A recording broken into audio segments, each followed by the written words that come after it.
एक छोटे से गांव में हलचल मची हुई है। गांव के दरमियान एक बड़ी दीग आग पर रखी गई है और कुछ लोग मिलकर खाने की तैयारी कर रहे हैं। देसी मर्गी को मसालों में मैरिनेट करके दीग में पकाया जा रहा है। खुशबू दूर दूर तक फैल रही है। बाबा करीम, जो गांव के पुराने कहानी सुनाने वाले हैं, खबरदार करते हैं, रात को जंगल के किनारे मत जाना, वहां एक भूत है जो खाने की खुशबू पर आता है। गांव के लोग हिंसने लगते हैं। सबको लगता है कि बाबा बस पुरानी कहानियां गढ़ रहे हैं। मंजर डी, रात का वक्त, दावत का आगाज। रात गहरी हो चुकी है, दीग तैयार है और सब लोग बैठकर खाने का लुत्फ ले रहे हैं। रजवान, जो काफी बहादुर मशहूर है, फख्र से कहता है, मैं तो अभी जंगल जाकर आता हूं, देखता हूं वो भूत कहां है। दोस्तों ने इसे रोकने की कोशिश की मगर वो नहीं माना। हाथ में टार्च लिए वो जंगल की तरफ बढ़ गया। मंजिल के किनारे जंगल के करीब पहुंचते ही रजवान को अजीब सी सरसराहट सुनाई दी। झाड़ियों के पीछे कुछ हरकत हो रही थी। अचानक एक साया सा नजर आया। कौन है? रजवान की आवाज कानप गई। अचानक झाड़ियों के पीछे से एक खौफनाक आवाज आई। मुझे खाने की खुशबू पसंद है, मैं भी दीग का हिस्सा चाहता हूं। रजवान का रंग फक हो गया। इसने टार्च का रुख आवाज की तरफ किया और जो देखा उससे इसके होश उड़ गए। रजवान ने देखा कि एक लंबा पुरअसरार साया आगे बढ़ रहा है। वो चीखा और दीग की तरफ भाग निकला। पीछे से भूत की भयानक हिंसी गूंजी। गांव पहुंचकर उसने सबको जगाया, मगर जब सब लोग बाहर आए तो जंगल में कुछ भी नहीं था। बाबा करीम मुस्कुराए और बोले, मैंने कहा था ना, भूत दीग की खुशबू पर आता है।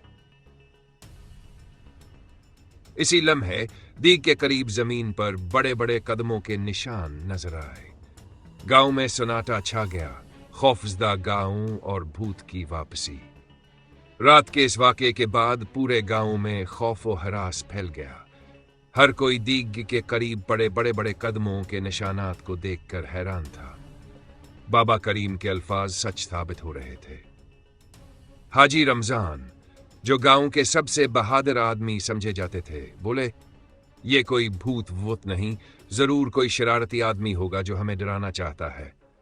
लेकिन जैसे ही सूरज गुरूब हुआ, दीग के आसपास फिर से अजीब सरसराहट सुनाई देने लगी। गांव के लोग घबरा गए। दीग का गायब होना। सुबह हुई तो सब ने जो मंजर देखा उस पर किसी को यकीन नहीं आया। दीग गायब थी। ये कैसे हो सकता है? एक बुजुर्ग हैरानी से बोले, कहीं कोई चोरी तो नहीं करके ले गया? रजवान ने हचकचाते हुए कहा। बाबा करीम ने जमीन पर नजर दौड़ाई और बोले, चोर इंसानी कदमों के निशान छोड़ता है, मगर ये देखो, ये निशानात इंसान के नहीं। जंगल की तरफ जाने वाली पगडंडी पर बड़े और अजीब कदमों के निशानात मौजूद थे। यूं लग रहा था जैसे कोई भारी चीज घसीट कर ले जाई गई हो। दीग की तलाश में हाजी रमजान, रजवान और चंद बहादुर गांव वाले मशले लेकर जंगल की तरफ चल पड़े।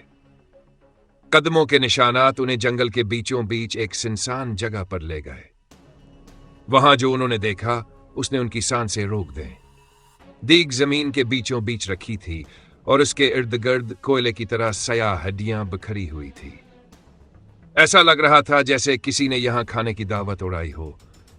अचानक दरख्तों के पीछे से एक भयानक आवाज गूंजी, तुम लोगों की दीग बहुत मजेदार थी, अब मुझे और चाहिए। आखिरी मुकाबला। गांव वालों ने पीछे मुड़कर देखा तो एक लंबा सायादार वजूद धीरे धीरे उनकी तरफ बढ़ रहा था। उसकी आंखें अंगारों की तरह दहक रही थी और उसके हाथ नोकीले पंजों जैसे थे। भागो! हाजी रमजान चीखे, लेकिन बाबा करीम ने अपनी लाठी जमीन पर मारी और बोले, ये हमारी दीग है और हम इसे वापस लेकर जाएंगे। बाबा करीम ने जल्दी से जैब से पिसी हुई सरख मिर्चों की एक थैली निकाली और उसे आग में फेंक दिया। धुआं भड़का और भूत चीखने लगा। مجھے مرچوں سے نفرت ہے، میں دوبارہ نہیں آؤں گا۔ یہ کہہ کر وہ سایہ جنگل میں غائب ہو گیا۔